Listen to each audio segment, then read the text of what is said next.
Stay away from the graduation, okay? If a dull woman like you shows up, you'll be the laughingstock of everyone.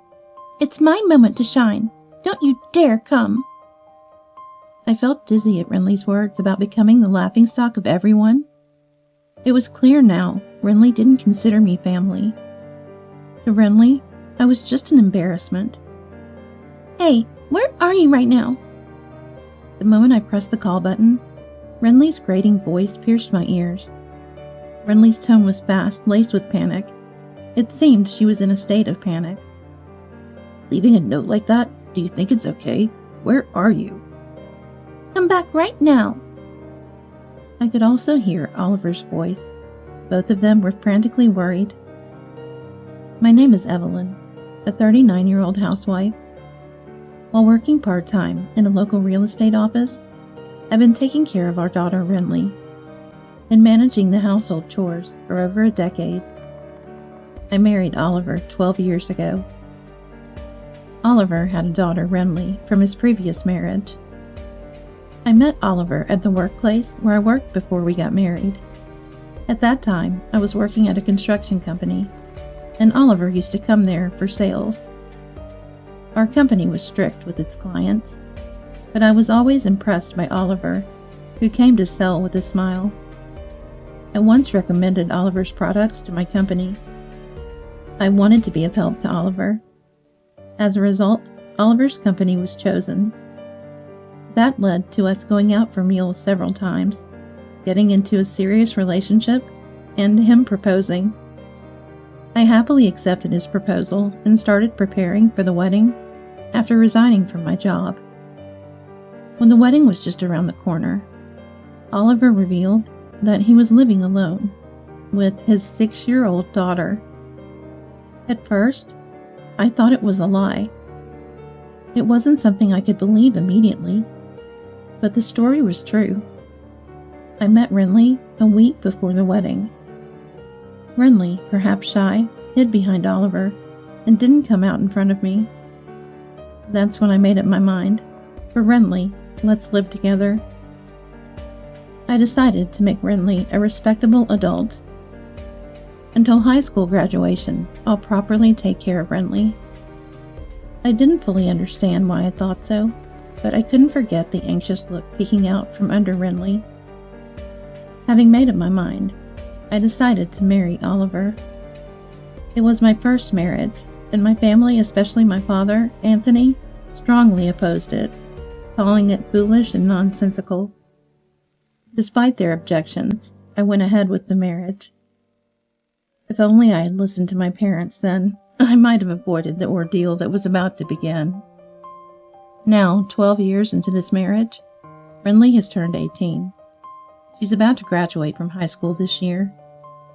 It should be a moment of joy, but I couldn't bring myself to feel happy. The thought I had when I decided to marry, to raise her to be a respectable adult, kept crossing my mind. Hey, where's my t-shirt? Where did you put it? Don't tell me you stole it. Just 2 years after we started living together, Renly began to treat me harshly. She used to be kind in the beginning. Even though she was getting used to me, one day she started hurling abuse and became rough in her behavior. Is this the t-shirt you're looking for? I pulled it out from the laundry I was folding and handed it to Renly. Why did you wash this? What if it shrinks? You're supposed to dry clean it, aren't you? You're so clueless. Seriously, so clumsy. I had hand washed and air dried the t-shirt, thinking the fabric might get damaged at the dry cleaners. But I couldn't say that to Renly, and all I could respond with was, I'm sorry. Renly snatched it from my hands, and leaving behind a cutting remark, You're really useless. She walked away. Her words were sharp, piercing through my heart. I couldn't retort, only bowing my head. I couldn't understand why Renly had become so rough towards me. Initially, I thought she was being teased about her father's remarriage, but it seemed that wasn't the case. Around the same time, Oliver's attitude began to change. He used to be as smiley as when he was doing sales, but recently he stopped smiling at home and often seemed grumpy. and he started being harsh towards me. As if mirroring Oliver's behavior, Renly's attitude towards me also changed. I thought maybe I was lacking in some way, so I made sure not to slack off with the household chores and kept a close watch on Renly. I wanted her to grow up to be a respectable adult. But contrary to my wishes, Renly's attitude only got worse day by day. She stopped saying thank you to me.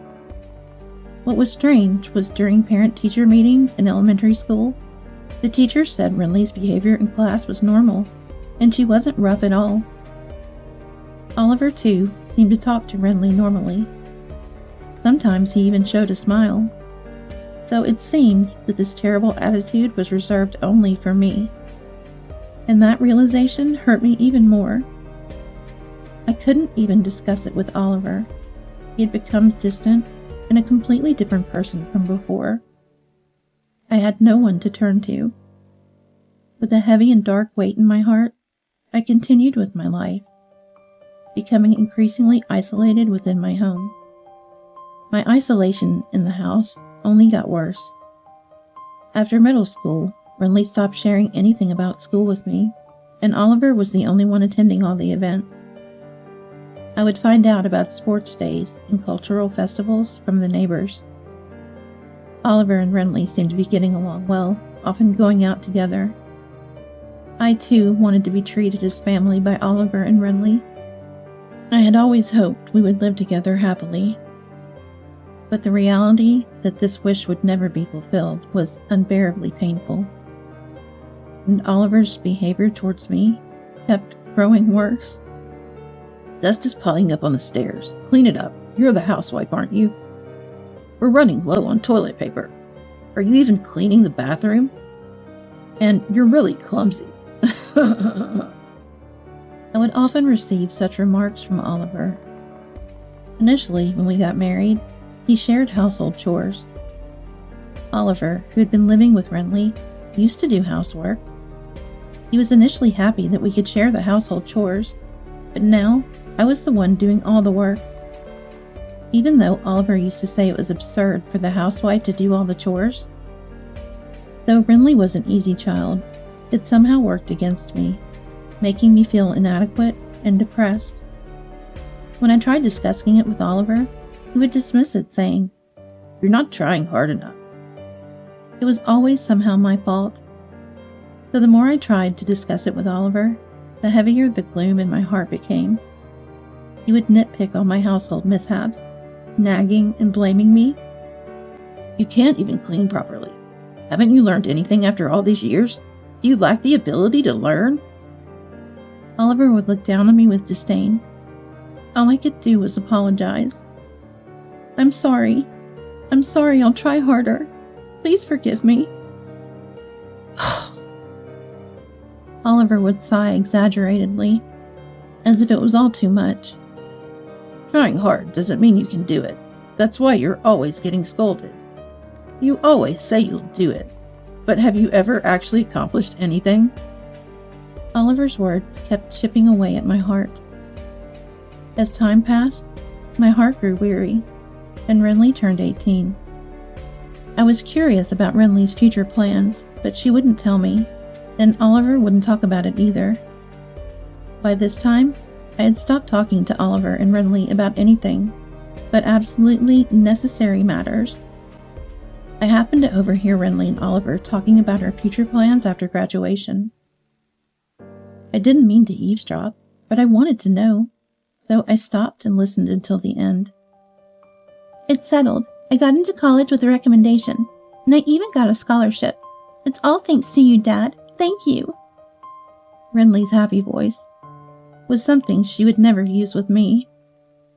That's great. It's all the result of your hard work. All those chores we dumped on that clumsy housekeeper paid off. I couldn't believe it. Was the housekeeper they were referring to me? Yeah, it was a good outlet for my stress.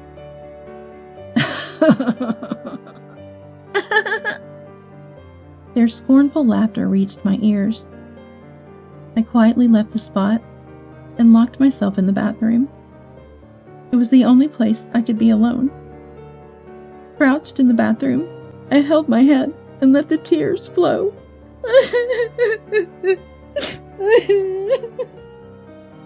To be thought of in such a way by Oliver and Renly.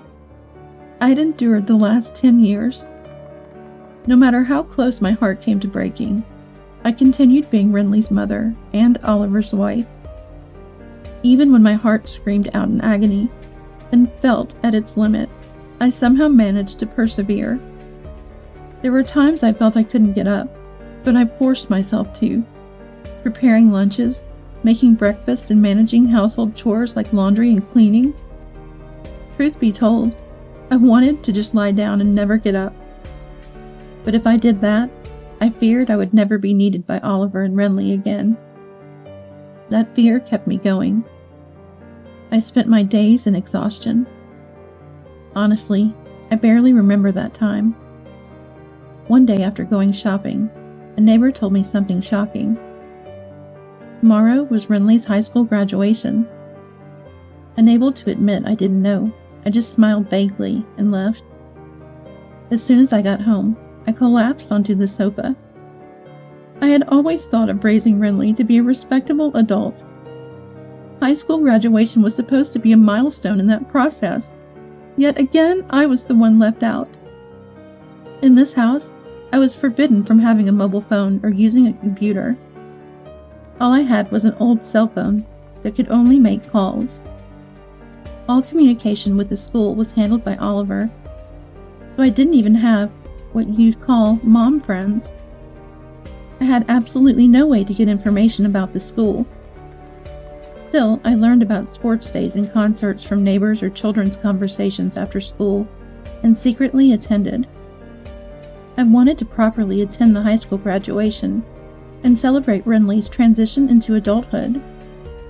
While I was crying on the sofa, Renly returned from school. "What are you doing slumped there? It's so dark. You're making the whole house gloomy. Can't you do something about it?"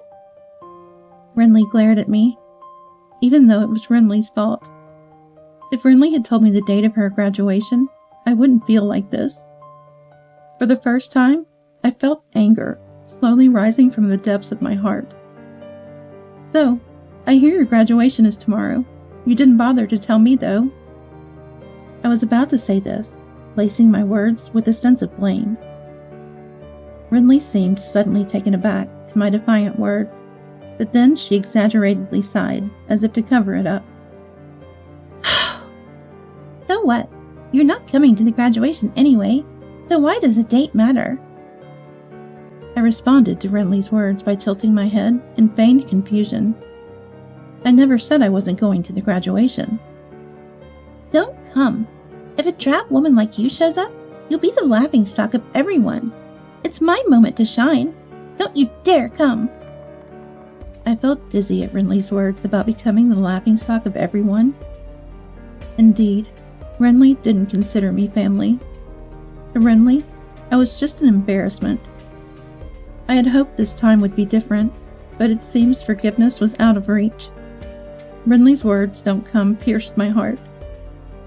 It was clear that from her own mouth that I was nothing but an intruder. That night, Oliver came home holding a suit and a dry cleaner's bag. He had taken the suit to the cleaners himself without asking me. It was obvious he knew about Renly's graduation ceremony. When I looked at the suit, "Yeah, I guess Renly didn't tell you." Oliver said it with a mocking, pitying look. It was confirmed I was the least needed in this house. I was the only one who thought of us as a family. At that moment, I realized my heart had already surpassed its limit. So I decided to end my role in this family. The next day, Oliver and Renly went to the graduation ceremony together. I was left behind. And "We'll eat out tonight, so no need to prepare dinner," Oliver even said. I wasn't invited. The old me might have forgiven even this treatment, but those days were over today. I decided to leave the house last night. Once they left, I quickly packed my bags, left a note, and left the house. I could no longer be a family with Oliver and Renly. I decided to seek refuge at my parents' house, about 2 hours away by train. There, I would start the process of cutting ties with Oliver and Renly. The note I left stated my intention to sever our family ties, live alone, and that detailed discussion should be made through a lawyer. Although I hadn't found a lawyer yet, I knew Anthony could recommend one. My family home belongs to a lineage of landowners and is well known in the area. Anthony, owning considerable real estate, was a well-known figure. He surely had lawyers in his social circle. I remembered meeting a lawyer during a New Year's Eve greeting at my family home. Another task was selling the house where Oliver and Renly were living. That house, on land owned by Anthony, was built with money he gave as a wedding gift. I had been slowly repaying Anthony with the money I earned from my real estate part-time job, which was also through Anthony's referral. The house, both the building and the land, belonged to Anthony. It was in his name. At the time, Oliver, perhaps thinking the house was a gift, never inquired about the ownership. Probably he was afraid to upset Anthony and lose the gift. Oliver always tried to appear superior in front of those close to him, acting tough towards those he deemed below him, while ingratiating himself with those above. I recounted all this to Anthony, tears streaming down my face. I sobbed uncontrollably, pausing my story many times, but Anthony listened till the end. Tears welled up in his eyes too. What made me happy was that Anthony didn't criticize my decision back then. He simply said, "You've had a hard time." Then, Anthony made several phone calls, and lawyers and real estate agents started coming to the house. Everything happened quickly after that. It was decided that the house would be demolished. The demolition was scheduled for a week later. The note said, "Please leave within a week." Anthony remarked sarcastically, "That's quite generous of you." I just didn't want them to complain later. A week passed as I consulted with the lawyer about the divorce. I shared everything with my mother, Zayla, and we cried together. One moment, Zayla's face turned frighteningly stern, a look I still can't forget. I discussed my future plans with Anthony. Above all, I needed to establish a stable life foundation. It took courage to talk to my parents, and though it was painful, speaking up lightened my heart, allowing me to sleep soundly for the first time in 10 years. A week later, living relatively peacefully at my parents' home, my mobile phone rang. As expected, it was Renly. To be honest, I didn't want to talk. The memories of our past treatment darkened my heart. I decided to ignore the call. However, the calls persisted, increasingly from Oliver as well. They were probably contacting me about the note I left. Maybe they had been informed by the demolition company. Oliver and Renly for 10 years subjected me to verbal abuse and exploitation, an unacceptable treatment for a family. The thought of dealing with them again made me shudder. But I couldn't continue like this. I needed to settle the past properly to move forward. Plus, running away without facing them wouldn't give me closure. After enduring their appalling treatment, it was time for Oliver and Renly to get their due. I braced myself and answered the phone. "Hey, where are you right now?" As soon as I pressed the talk button, Renly's irritating voice pierced my ears.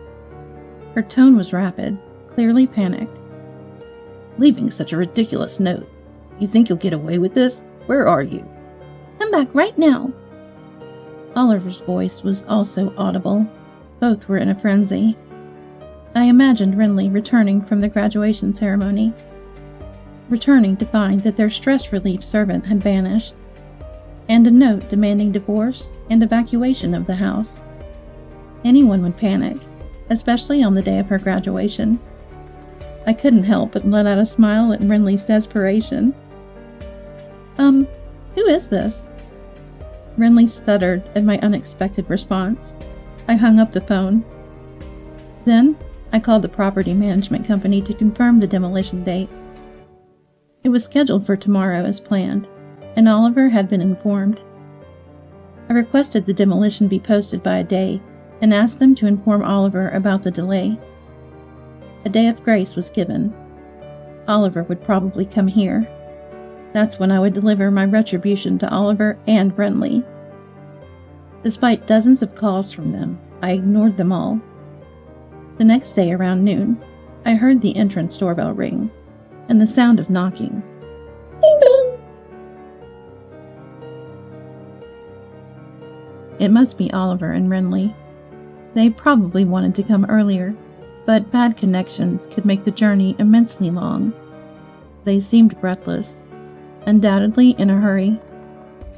I had arranged with Anthony and Zayla to stay in a separate room, so it appeared I was the only one at home. I led Oliver and Renly to the living room. Oliver entered timidly. He was always uncomfortable around my father, Anthony. Anthony, a well-known and respected figure in town, certainly had a presence. To Oliver, he was someone superior. Renly, on the other hand, wasn't intimidated. He seemed determined to overpower me and take me back. Renly lounged in the living room chair, crossing her legs. She silently gestured for me to sit opposite her while crossing her arms. I leisurely prepared coffee, taking my time before sitting across from her. Renly, seeming impatient, addressed me.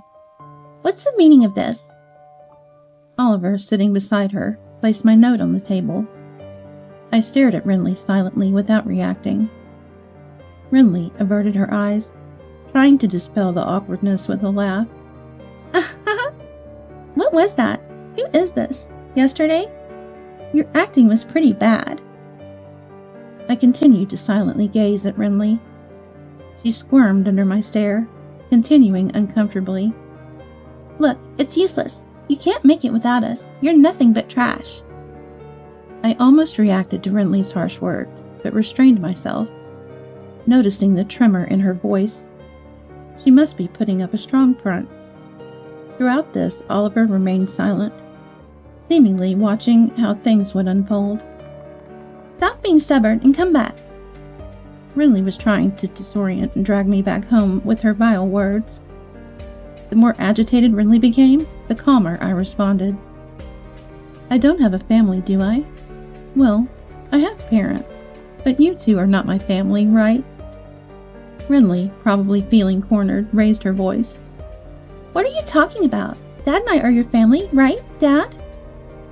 Renly, sensing she was at a disadvantage alone, started seeking Oliver's support.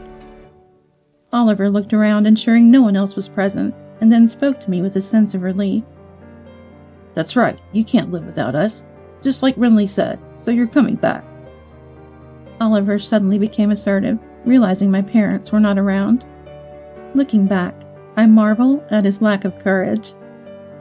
"Therefore, I have no family," I answered firmly. No matter what Oliver and Renly said, I would continue to treat them as strangers. They were not my family. If they were, they wouldn't have treated me like a slave. A family supports and helps each other, standing by one another in times of trouble. But Oliver and Renly were different. For a decade, they treated me as a servant, a vent for their stress. They insisted it was normal, oblivious to how wrong and atrocious it was. Unaware, they oppressed me.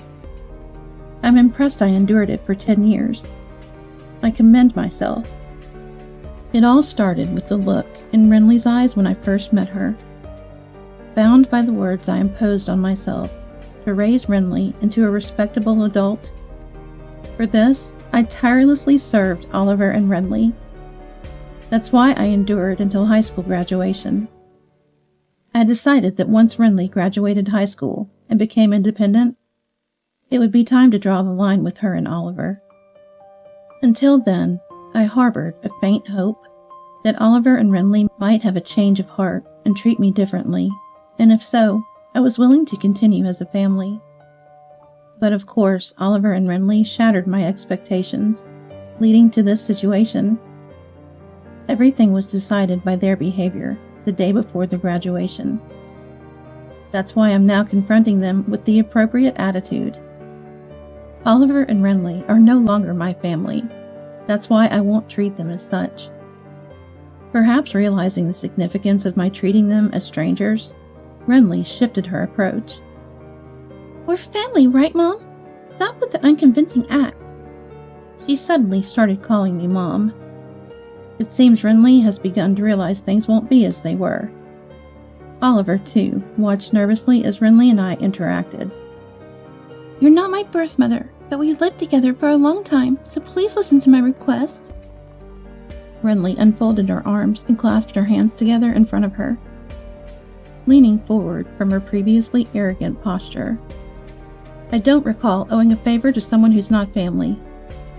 I responded coldly, suppressing my emotions. Tears appeared in Renly's eyes. She pleaded with a desperate look. Please listen to me. That note you left was a lie, right? You're not really selling the house, are you? That can't be true, because you're part of our family. The way Renly referred to me as Mom was nauseating. And what concerned her was the house. She was anxious about losing the house, though it's true the house will be gone. Is that really what concerns her? It seems that for her, having a place to live is all that matters, regardless of my presence. No matter how much Renly begs, my mind won't change. Renly finally bowed her head, apparently crying. What kind of joke is this? Stop with the insolent attitude now. Perhaps rattled by Renly's tears, Oliver directed aggressive words at me. What's this note about? Come back and stop the demolition now. Oliver, driven by anger, spoke rapidly. That's not possible. It's already decided. I continued to respond with suppressed emotion. You think you could do this to your family and get away with it? That's why I keep saying you're not my family. Neither Oliver nor Renly seems to listen at all. Please stop. Haven't I made it clear? You're not my family. How many times do I have to repeat the same words? Suddenly, Oliver stood up and slammed his fist on the table. Stop messing around. I was so startled, but managed to suppress any reaction. Who's really messing around? After not treating me as family for 10 years, you can't just expect me to act like one now, can you? Spoke more sharply than intended. Anger was welling up inside me. It wasn't visible in my actions, but the rage from deep within was threatening to erupt. I couldn't tolerate Oliver and Renly's selfish actions. They trampled on my decade of hellish suffering and my efforts to overcome it. I had tried to become a family with Oliver and Renly, but they rejected it, mocked it, and exploited it. They will never understand how lonely and painful it was to be ostracized. Despite my repeated wishes to be treated as family, my hopes were never realized. It took me 10 years to give up. Despite my continued efforts to build a relationship with Renly as her mother, it all led to this result. A self-deprecating smile crossed my face. And seeing my dry smile, Oliver and Renly stared at me in shock. Oliver seemed to lose his strength and slumped into his chair.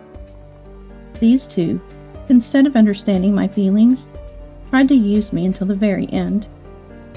No matter how much I cared for Oliver and Renly, they never cared for me. Even though I valued them, they never valued me. And now, finding themselves in a tight spot, they resorted to using me again, flouting family bonds they never believed in. It was all too convenient. I felt not just a headache, but nausea. Why did I tolerate them for 10 years? Looking back, it's a mystery. But dwelling on it now is pointless. There's no future for me, Oliver and Renly together. All I can do is make Oliver and Renly acknowledge their wrongdoings and pay for them. I expect and trust nothing from Renly or Oliver anymore. Oliver stood up, knelt on the floor, and bowed his head. I'm sorry. Please come back. I beg you. Even with his head bowed, it made no impact on me. I won't extend a helping hand or consider living together again. Enough already. I'm no longer your family. I'm a stranger to you. Renly, following Oliver's lead, started apologizing deeply. I'm sorry. Please forgive us. We're family, so I want to go back together. Their arbitrary statements left me dumbfounded. After treating me like a stranger for 10 years, you now say, come back because we're family. Did you really think I'd say yes? You're taking me too lightly. I felt I was losing my calm composure. Carried by momentum, words just spilled out of me. Words I would never have said before began to spill out. Harsh words I had kept to myself out of consideration for Oliver and Renly. I don't want to hear your excuses. I can't trust any of your words. I can never think of us as family again. I placed a document in front of Oliver. It was the divorce papers, already signed by me. Fill out the divorce papers now. I'll take them myself. Write them right here. Oliver shook his head in denial, then showed me a smile. Think it over, all right? I was astonished by his persistence. Such a cowardly man.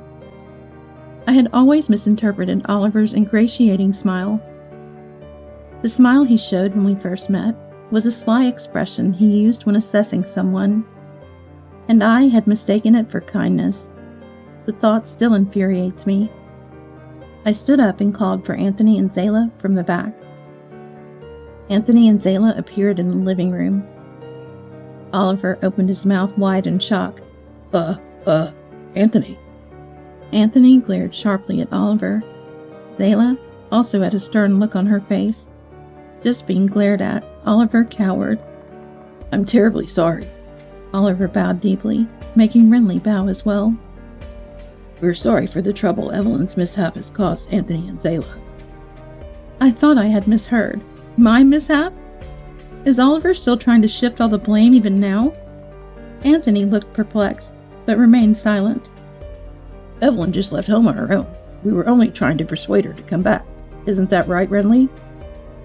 Oliver was pressuring Renly to agree with his fabricated story. Evelyn's misbehavior. Don't joke with me. Anthony's booming voice echoed throughout the house. Oliver and Renly barely uttered a word, intimidated. Anthony stood in front of Oliver, leaned down to meet his gaze. How can you interpret Evelyn's actions as selfish? You only think about yourself. You're truly a pitiful man. Then Anthony turned to Renly. You two, following this man, have done some terrible things. What did you think of Evelyn, you foolish girl? Again, Anthony's loud voice reverberated. Renly was visibly trembling, probably out of fear. Anthony stood up and glared at them menacingly. Renly, you've been causing trouble at school, too. I've been informed. Indeed, through a detective acquaintance of Anthony, it was discovered that Renly had been extorting money from a fellow female student at school. The victimized student, too scared to confide in anyone, was now under Anthony's support, preparing for a criminal complaint. Renly, who looked down on me, was doing the same at school. Renly exclaimed, "Lies!" and widened her eyes. "Did that person rat on me?" It seemed I was witnessing Renly's true nature. Absolutely no remorse. She's only thinking about getting out of this situation. And you, Oliver, you've been embezzling company funds. This was also uncovered by the detective's investigation. Oliver had been fabricating business trips. I had hired the detective to bolster my divorce case, but they unearthed some shocking facts about the two. Why? How could you know that? Was it that person? Oliver reacted just like Renly. No remorse, too stubborn. Punishment from me alone won't suffice. They must face societal repercussions too. Zayla then spoke up. "Well, this conversation is over. Please sign the divorce papers and leave this house as soon as possible." Oliver, while shedding tears, muttered, I don't want to, but seemed to resign himself after Anthony forced a pen into his hand. He sat down and signed the divorce papers. I glanced at the clock. It was almost 7 p.m. The last train was at 7:30 p.m. Missing it meant no trains until the next morning. In a small town like this, there are no taxis. If Oliver and Renly miss the last train, they won't make it in time for the demolition tomorrow. They probably didn't pack anything, thinking they could persuade me. as I was pondering whether to inform them. Renly suddenly adopted a defiant attitude and said something unbelievable. "But you initiated this divorce. Dad, you should get alimony from the divorce court." Had Renly become defiant after being exposed? Anthony and Zayla looked shocked. "It's impossible. What you've done is essentially domestic violence, a crime." Renly, momentarily taken aback, but still defiant. "Prove it then," she retorted. I placed a journal on the table. "This is the diary I started writing since I got married." Renly glared at me with disdain. "How could you have any proof without a mobile phone or computer?" "You seem unaware that a diary can be significant evidence. Evidence isn't limited to videos, audio, or photos." Renly was visibly stunned. That's right. Even the lawyers acknowledged it. This diary is substantial evidence. Oliver and Renly seemed resigned, their heads drooping. I exaggeratedly checked my watch.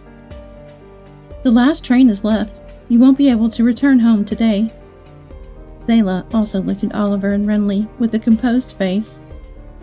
"That's true. There are no taxis around here, and I wonder if there's even a decent hotel." "Now that we're done here, please leave immediately." Oliver and Renly were ushered out like they were being chased away. They probably couldn't believe the last train left so early. Their hurried figures were visible from the second-floor balcony as they headed to the station. Watching their flustered departure, the weight in my heart dissipated. Some cleanup remained, but it felt like it was over. Missing the last train, Oliver and Renly couldn't find a taxi and ended up walking about an hour to a hotel. The next day, they managed to salvage only their clothes from the house, which was undergoing demolition.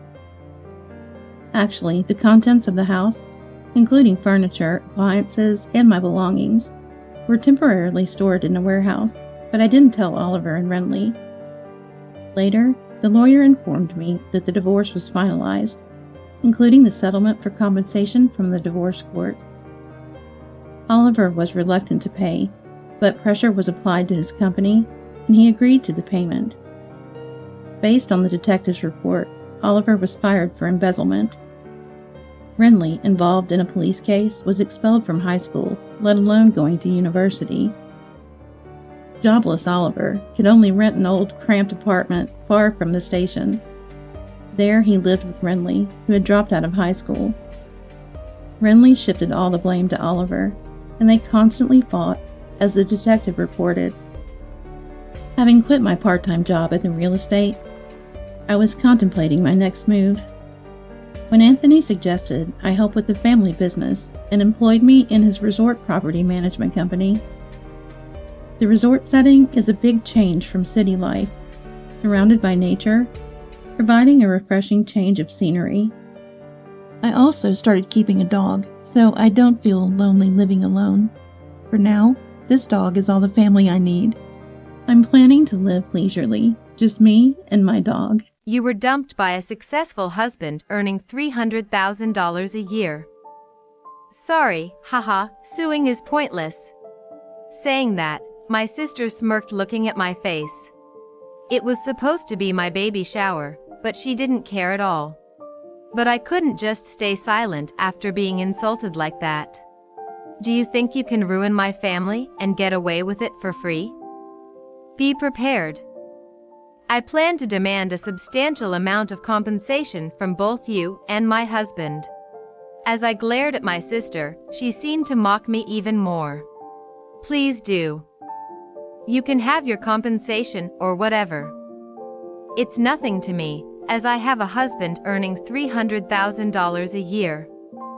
What's $10,000 or $20,000 to us, right, honey? Saying that, my sister turned to look at my husband, who started trembling. As soon as our eyes met, he suddenly apologized. I'm sorry.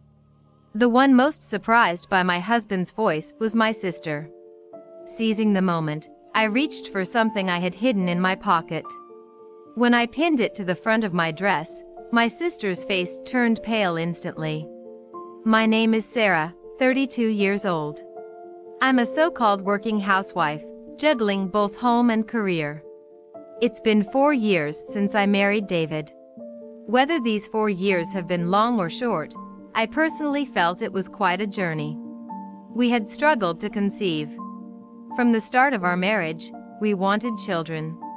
It was my dream to build a warm family with kids.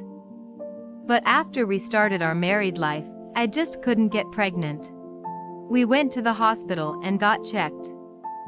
There was nothing wrong.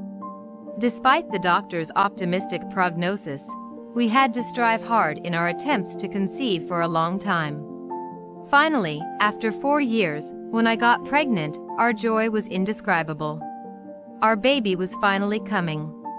Rubbing my belly, we thanked God countless times. I was working full-time then, but started reducing my workload, gradually preparing for maternity leave. My regular work was busy, and it was painful to let go of responsibilities, but what mattered most was the child in my belly. Fortunately, together, David and I earned a decent household income and had saved enough. David told me he'd work even harder from now on. He indeed worked 20% more, which worried me more than anything. As I entered the stable period, I took a leave from work 1 month before the due date to prepare for a return to my parents' home for the birth. Initially, David, who dislikes being alone, was reluctant, but he agreed, understanding it was all for the child. "I'll miss you, Sarah." While I found David's attitude somewhat unreliable, it was also endearing. I vowed to fulfill my role as a pregnant woman for his sake. That's when I returned to my parents' home after a long time. Long time no see, Sarah. At my parents' home, there was my sister, Becky. I was shocked by her sudden appearance. We hadn't seen each other for almost 10 years. Not just in person, I didn't even know if she was alive. The same was true for our parents. 10 years ago, Becky had left home with a jobless man, a former bartender. Back then, Becky was so smitten with him that she spent all her savings and even dipped into our parents' money, resulting in them disowning her. For about 10 years, with no contact, I couldn't even tell her about my marriage or pregnancy. Her sudden appearance at our parents' house gave me an ominous feeling.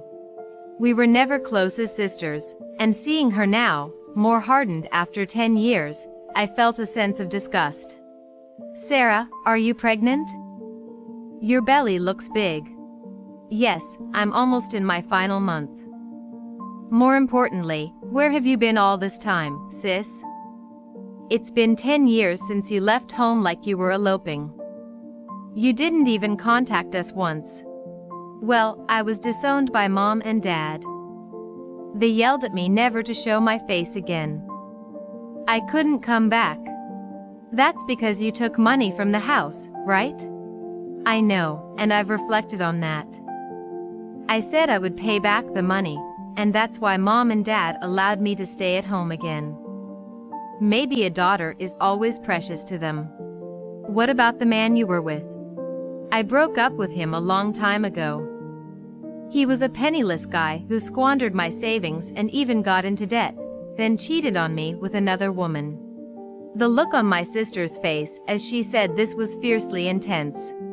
It wasn't the face of the sister I knew. She had always been badly behaved, but seeing her after such a long time, she seemed completely run down, enveloped in a negative aura. Intimidated, I couldn't say anything more. "Well, it's all in the past. Let's put it all behind us and get along as sisters. I'm going to be living here from now on, so let's get along." However, living back at home, I honestly only felt stress. The main cause was my sister. She had said we should get along, but that promise was never kept. She selfishly continued to live without any concern for the family.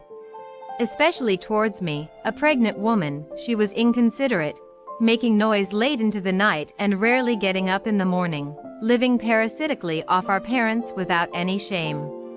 Yet she didn't seem to feel guilty at all. Her attitude was summed up in one point.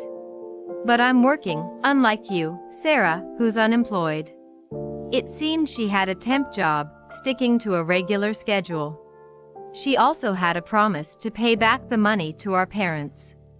This seemed to give her a sense of contributing to the household financially, which in turn made her confrontational towards me, being on leave from work. Even if you're pregnant, you're just an unemployed freeloader, right? Eating and sleeping all day, just wandering around. This is necessary for the baby in my belly. This is the most important time.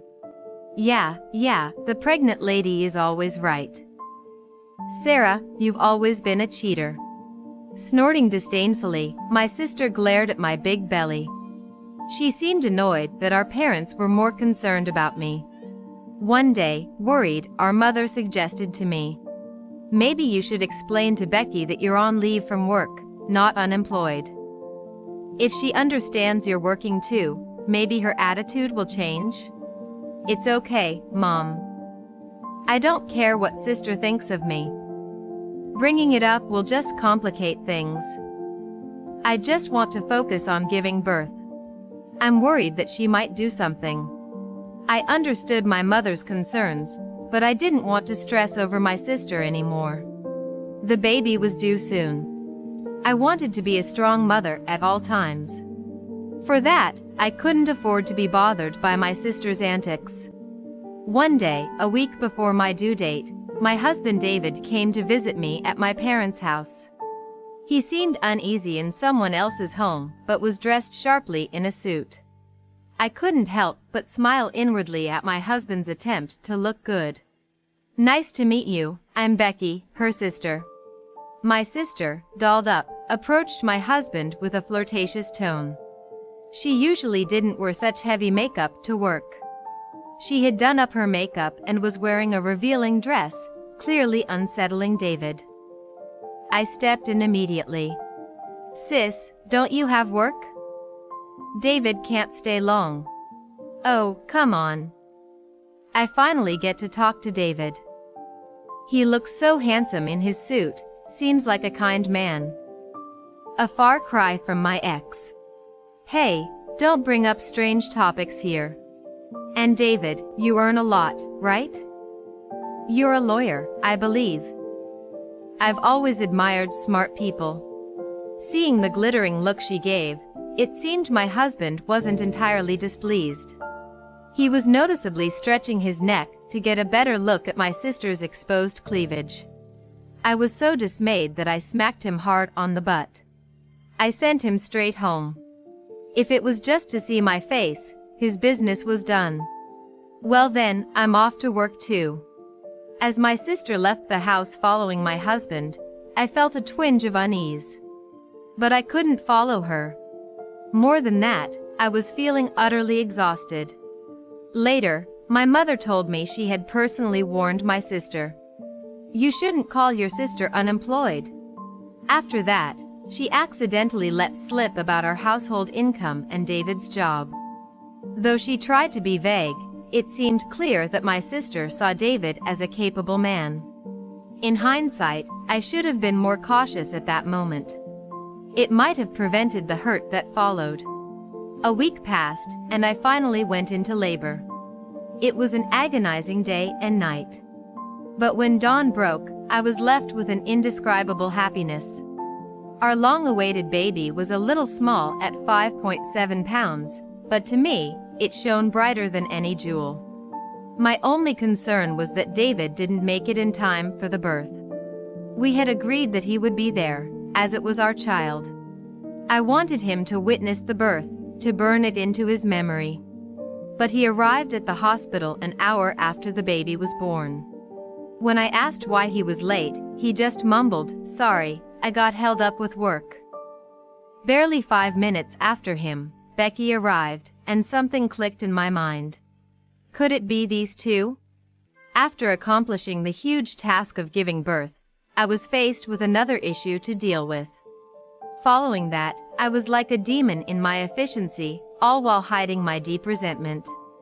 Once the postpartum period was over, we decided to have a celebration at my parents' home. We invited a large number of relatives, including David's parents. Becky was there, too, as if nothing was wrong. She was dressed up extravagantly, sticking close to David and exchanging meaningful glances with him. I didn't miss any of it. I have something to tell everyone. As the celebration was in full swing, I stood up. The attendees, flushed from drinking, turned to look at me. It's a joyous occasion, but I have something important to report. As of today, I will be divorcing my husband, David. The relatives' faces were a picture of shock. Only my parents, who I had briefed beforehand, looked somberly at David. He appeared completely clueless. I continued with more details. I'm embarrassed to say, but while I was struggling with pregnancy and childbirth, my husband repeatedly cheated on me. I've obtained evidence from a private investigator. I'll show you photos of him entering a hotel with another woman, and them kissing in the street late at night. And the person he cheated with is my own sister, Becky. With her name called out, all eyes turned to Becky. Her close proximity to David was practically an admission of guilt. Instead of being ashamed, Becky started laughing. Sarah, you're really bold, aren't you? Exposing your own shame in front of the relatives, saying your husband was stolen right after giving birth, it's a shame that will last a lifetime. I wanted you to realize the extent of your betrayal. Betrayal sounds so harsh. I just fell in love with David. There's nothing wrong with a loving act. How can you even say that? You slept with my husband. And I'll never forget how both of you visited the hospital room while I was giving birth. Correct. I feel sorry for you, so I'll admit it. Yes, while you were giving birth, David and I were making love in a nearby hotel. Sorry that we were making a baby while you were giving birth, haha. Sis, you are unbelievable. What? I'm just admitting what you wanted to hear. Sarah, you were dumped by a husband who earns $300,000 a year. Becky laughed triumphantly and chugged her beer. The relatives around us were speechless with astonishment. Unfazed by the atmosphere, Becky continued. Honestly, I can't stand that a kid like Sarah gets to be with a high-earning husband. In contrast, I'm a beautiful and mature woman, so it's only natural that David would be attracted to me. He even said in bed that he wasn't confident about his life with his wife. I don't want to hear about your affair. Is that sour grapes? You're going to have a hard time now, Sarah. A single mother raising a baby, it's really sad for the child to lose a father because of the mother's selfishness. Sis, be prepared. I intend to demand a substantial amount of compensation from both you and my husband. I won't go easy, I'll make sure you both see hell according to the law. Go ahead. Give me whatever compensation you want. I have a husband who earns $300,000, so $10,000 or $20,000 in compensation won't hurt me at all, right, David? Calling David in a flirtatious voice, he stood beside my sister, his face pale and stiff. His hands were trembling. Becky looked puzzled as she called out to David, but he didn't respond. Then, as our eyes met, he suddenly shouted, I'm sorry. The one most surprised was Becky, who had been confidently attacking me. What's going on, David? Why did you apologize? I have no other choice but to apologize. Come on, get it together. You said you'd handle it if it came to a legal dispute with your wife. You're a lawyer, you can take on any lawsuit. I trusted you because you told me to leave everything to you. It was all a lie. I just said whatever came to my mouth. My relationship with Becky was just a fling. At that moment, I decided to reveal my trump card. I pulled out a badge from my jacket pocket and attached it prominently to my chest. The badge bore a design of scales symbolizing equality. Is that What I think it is? Even Becky seemed to understand the meaning of the badge. Yes, this is a badge allowed only for lawyers. But you're unemployed. I don't know how you misunderstood me as unemployed, but as you can see, I am a lawyer currently on leave. Once my childcare settles down, I certainly plan to return to work. So the $300,000 income is? That was my income before I took leave. What did my husband tell you? That he's a high-earning lawyer? It was just a ruse targeting your body. He's just an office clerk at a law firm, a paralegal. David and I met at our workplace. It was a talked about marriage due to the income disparity, but I always tried to avoid judging people based on their income or status. Please, Sarah, forgive me. It was just a moment of weakness. I was lonely after you went to your parents' house. Of all people, you chose my sister as your affair partner. Being flattered by a lawyer must have felt good, right? Since you enjoyed yourself, it's only fair you face the consequences. We'll divorce, and I'll make sure to get a substantial compensation. You know I'm a lawyer who specializes in divorce cases, right? So, sis, feel free to marry David or keep him as your dependent. I'm no longer interested, but make sure to pay me the compensation. Please, spare me, you're my only sister. I don't want that liar of a man, and I'm still saddled with debt from my previous boyfriend's loans. I have already submitted the complaint to the court. Just wait, that's all. With those words, I left the room. After some time, I successfully divorced my husband, David.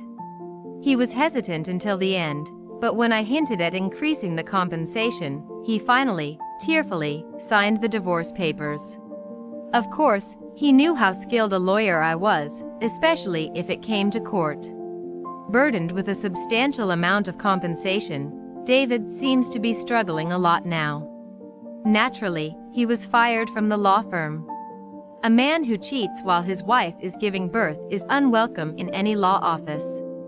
I hope he reflects and lives more honorably from now on. As for my sister Becky, she too was kicked out of the house and is now wandering without a place to stay. She had already split up with David. I knew most of this because she kept calling my smartphone. According to her, I was deceived. I am the victim. Feeling sorry for her, I referred her to a law firm. If her claim is valid, I'm sure a competent lawyer will help her. Although I doubted she could afford the legal fees. I have returned to work and am handling my responsibilities as before.